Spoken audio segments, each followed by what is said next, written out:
Hey everybody, welcome back to Adventures with Spackmann. Today, we're looking at the cheapest hot tent stove on Amazon, 2022. I've had this stove for about 4 years now. I'm gonna go over the pros, and I'm definitely gonna go over the cons that I've noticed in the last 4 years of using this. Stick around, it's gonna be a good one. Cheers, morning coffee. All right, so what we have here is the US Stoves Caribou 18-inch Packer stove, I think it's called. It's 18 inches long, about 10 inches wide, and by the looks of this stove, it seems really cool until you start using it. Let's go over the pros, and then we'll get into the cons. One of the coolest pros of this stove is the air intake. It's got this cutout of this Caribou on this spark blocker. It also has your air intake valve right here, controlled with a little lever, and it has high down to low, and you can close it off completely.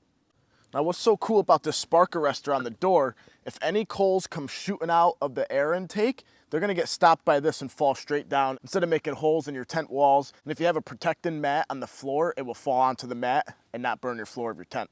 Some other cool features are the shelves that come with it. They come right off and they just have L's that lock into place. Shelves on a stove are really cool because you can take your hot pot right off the stove and set it on the side to stay warm, or you can take your metal coffee cup and set it on the side to keep warm. I'm gonna keep my cup right there actually. Now when I purchased this stove 4 years ago, it came with a stove cleaning kit. I'm not sure if it currently still comes with this, but you guys can check the Amazon listing. But it comes with a brush that fits the pipes. It also came with a shovel. It also came with a half circle shovel ash scraper thing. I don't know where that currently is. After 4 years, I tend to lose stuff that I don't use very often. I've never used this either. Look how clean that is. I've never used that. But it does come with the stove, so that's a plus.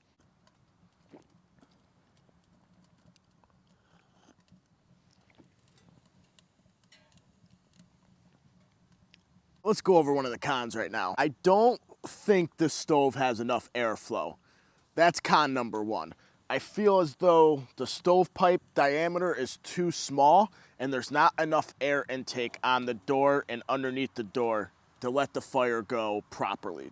I'll go over the biggest con that I found with this stove at the end of this video, so stick around for that one. I have found with this stove, and most stoves to be honest, that you want the back of it to be raised higher than the front so that the smoke and fire wants to go up the flue. And these have adjustable legs. Let me show you the legs. The legs have two sets of legs, one on the inside of the outside pipe and one on the outside. And they're controlled with a little screw, and then the inside leg can be adjusted to make it higher or lower. I do really like that option for the feet. You never know what kind of ground you're gonna end up on in the winter time, especially if there's snow. So having the ability to level out your stove and make the back higher than the front, no matter what the terrain is a really cool feature of this stove, and that is pretty cool. I've seen people's reviews online, and they've added more holes in the back of the stove, on the front of the stove, and they say that helps, so maybe you can do the same thing. Currently, you can get this stove on Amazon for about $104. It's on sale right now. So like I said, on paper, on the ad listing, this stove looks great. It has the spark arrestor on the door, it has adjustable legs, it has shelves, it comes with a whole cleaning set, it comes with a storage bag for the pipes and a storage bag for the stove. But now, let's go over one of its biggest cons. When I first purchased this stove, I had a problem with the stovepipe. I cannot get these apart. I've tried with heat, I tried with alcohol, I've tried with channel locks, 2 pairs of channel locks. I tried with my buddy Jay and myself on either end trying to get these apart, and they just would not come apart. I ended up contacting the company when I first purchased this stove, and they did send me a whole new set of pipes, but unfortunately, that set did the same thing. I had a 2-piece section that I could not get apart. So now I have 2 sets of these pipes and 2 sections that do not come apart. The rest of them are hard to get apart than other pipes I've used, but no other one stuck together like the 2 sets that I had did. So I don't know why they stuck together or what caused them to get stuck, but I can't get them apart, and that's one of my biggest cons of this stove, because you can't fix this. I can't get this apart. The airflow you can fix, you can add more holes, make more air, but getting this apart seems impossible to me. So this is the #1 con in my book, is the stovepipe. It's too small, in my opinion. It doesn't allow a good enough draft with the airflow that comes stock with the stove, and sometimes it gets stuck together.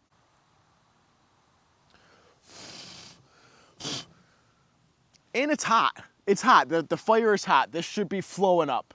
It really should be flowing out of the pipe and not out the door. But then when I close it, it almost kills the fire. There's just not enough air. There's not enough air, guys. It needs more air. Do I recommend this stove if you're looking to get into hot tenting? Absolutely not. You have to modify it in order to get it to burn well. And if you're a first-time hot tenter, I don't think you should be messing around with a stove. Get one that's good, that burns right out of the box. This one does not. It needs work. So that's about it, guys. If you like this sort of thing, think about hitting that subscribe button. Thanks for joining me on this one. I'll see you guys in the next one. Cheapest hot tent stove on Amazon. Piece of shit.